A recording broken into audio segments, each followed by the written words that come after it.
What if I told you that one man, a real man, robbed 45 McDonald's restaurants by cutting through the roofs, escaped prison, and then lived for 6 months inside a Toys R Us while secretly falling in love with a single mom?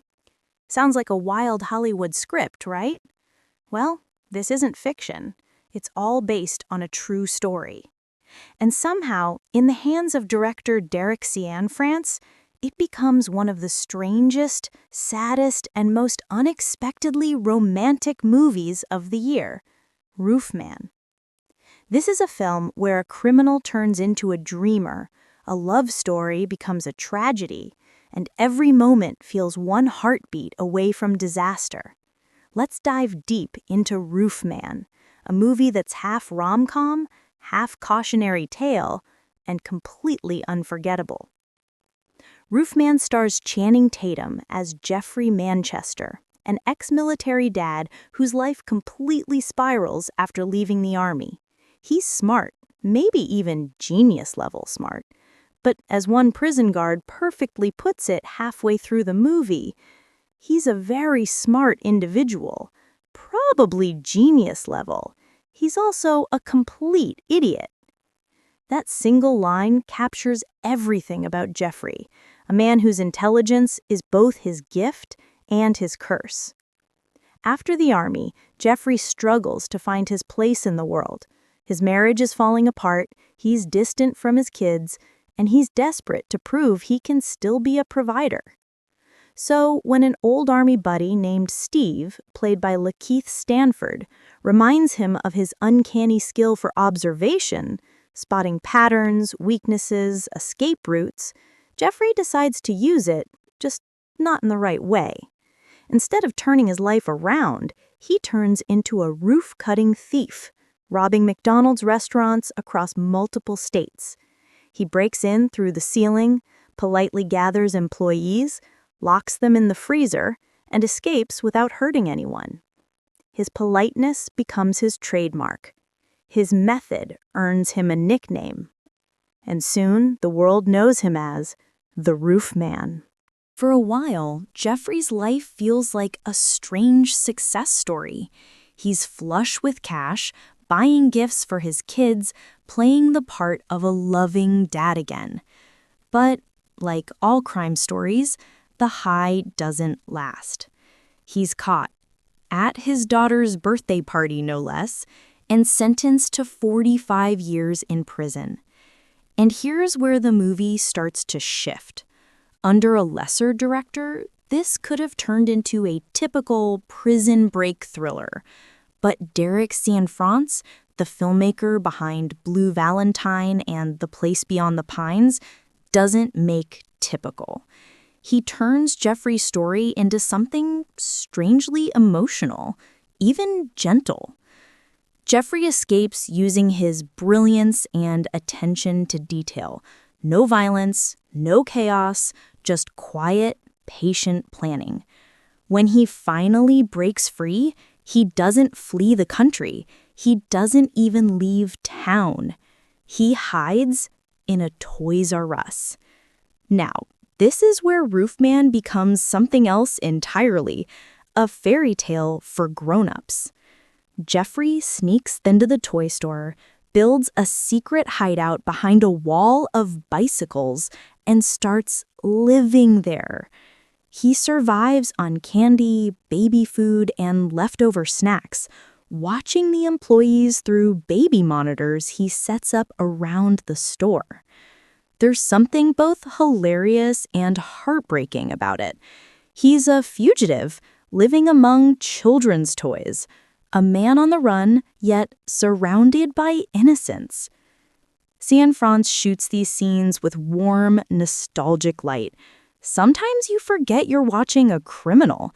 It feels like you're watching a lonely boy who never really grew up.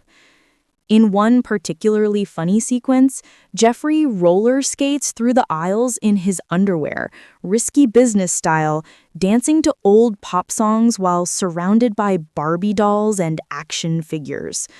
But the loneliness seeps in, and that's when he meets Lee Wainscott, played by Kirsten Dunst. Lee is a single mother juggling a demanding job and a teenage daughter, trying to hold her life together. She's kind, funny, exhausted, and everything Jeffrey never knew he needed. Their paths cross when he secretly donates a bag of stolen toys to her church charity. She's touched by his kindness, not realizing it's built on lies. From there, Roofman shifts into a romantic dramedy, light, charming, full of awkward humor and stolen moments. There's even a hilarious misunderstanding when Lee assumes Jeffrey is gay because of how shy and gentle he seems. But beneath the laughter, there's a constant tension. Every smile, every kiss, every date feels like a countdown. Because we know, and deep down Jeffrey knows, this can't last. Still, he can't help himself. He falls for her. He wins over her daughter.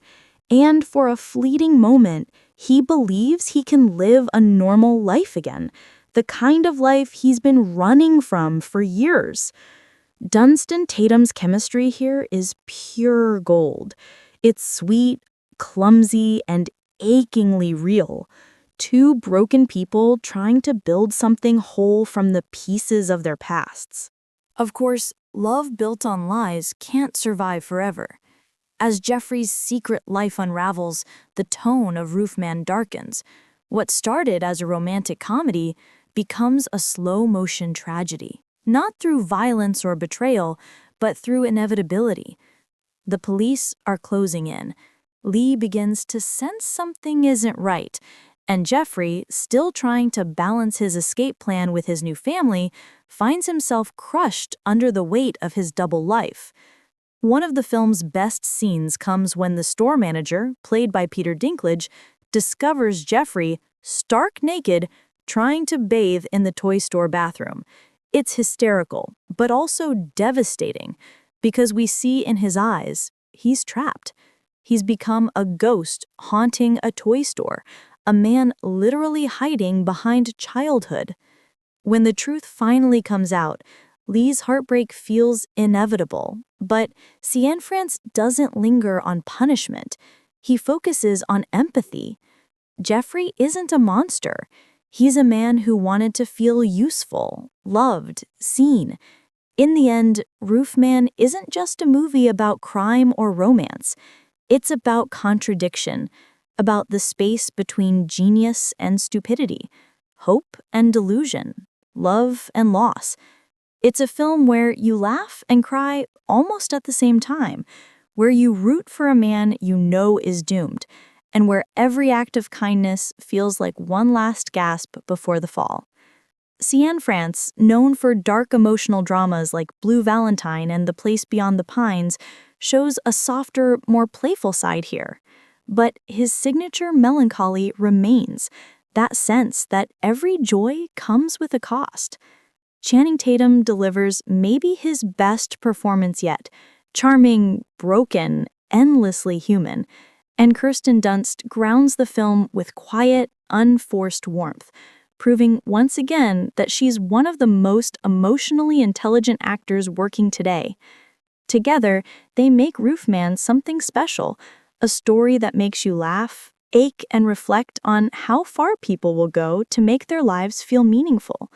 Because in the end, Jeffrey Manchester isn't really about crime. He's about longing, about trying and failing to fix your mistakes with love.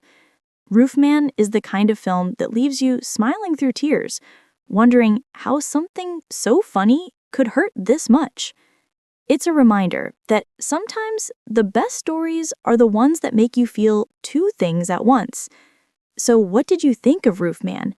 Is Jeffrey Manchester a hopeless romantic, or just a fool in love with his own lies? Let me know in the comments. And if you enjoyed this breakdown, don't forget to like, subscribe, and hit that bell for more deep dives into the wildest true stories ever put to film. Until next time.